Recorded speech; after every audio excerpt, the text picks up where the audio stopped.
সেন্দুৰ কোন সময়ত ল'ব লাগে আৰু কোন সময়ত ল'ব নালাগে, এনে সময়ত সেন্দুৰ ল'লে ঘৰত সুখ শান্তি নাইকিয়া হয়।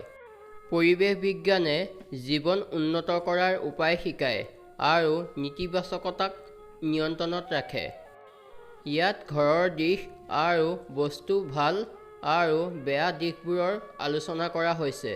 যদি ঘৰৰ সকলো কাম পৰিৱেশ অনুযায়ী কৰা হয়, তেন্তে এজন ব্যক্তিয়ে স্বয়ংক্ৰিয়ভাৱে উন্নতিৰ জখলা বগাবলৈ আৰম্ভ কৰে। কিন্তু এজন মানুহক ধ্বংসৰ দিশে ঠেলি দিবলৈ এটা সৰু পৰিৱেশৰ ভুলেই যথেষ্ট।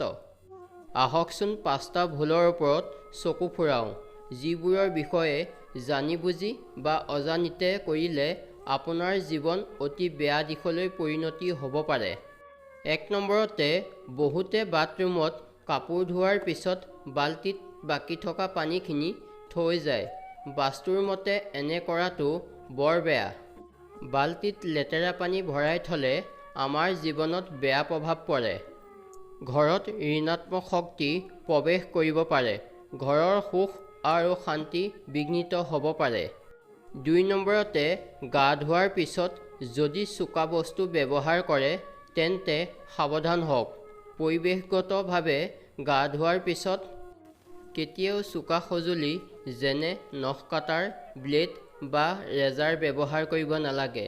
এনে কৰাটো বৰ কুৎসিত হ'ব পাৰে। 3 নম্বৰতে, বাথৰুমত কেতিয়াও খালী বাল্টি নাৰাখিব।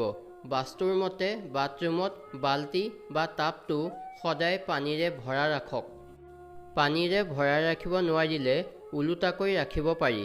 ইয়াৰ ফলত আপুনি যিকোনো ধৰণৰ ডাঙৰ ক্ষতিৰ পৰা হাত সাৰিব পাৰিব।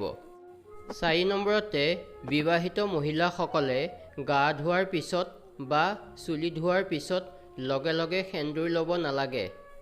বাস্তুৰ মতে তেনে কৰিলে মহিলাৰ ওপৰত অতি বেয়া প্ৰভাৱ পৰিব পাৰে। তেওঁলোকৰ মনত বেয়া চিন্তাই ঠাই ল'ব পাৰে। ঘৰৰ সুখ আৰু শান্তি বিঘ্নিত হ'ব পাৰে। পাৰিবাৰিক কাজিয়া বাঢ়িব পাৰে। 5 নম্বৰতে, গা ধোৱাৰ পিছত বাথৰুমৰ মজিয়া ভালদৰে পৰিষ্কাৰ কৰিব লাগে। বাথৰুমৰ মজিয়া সদায় তিতি থকাৰ বাবে ঘৰটোক আৰ্থিক বাধাই আগুৰি ধৰে।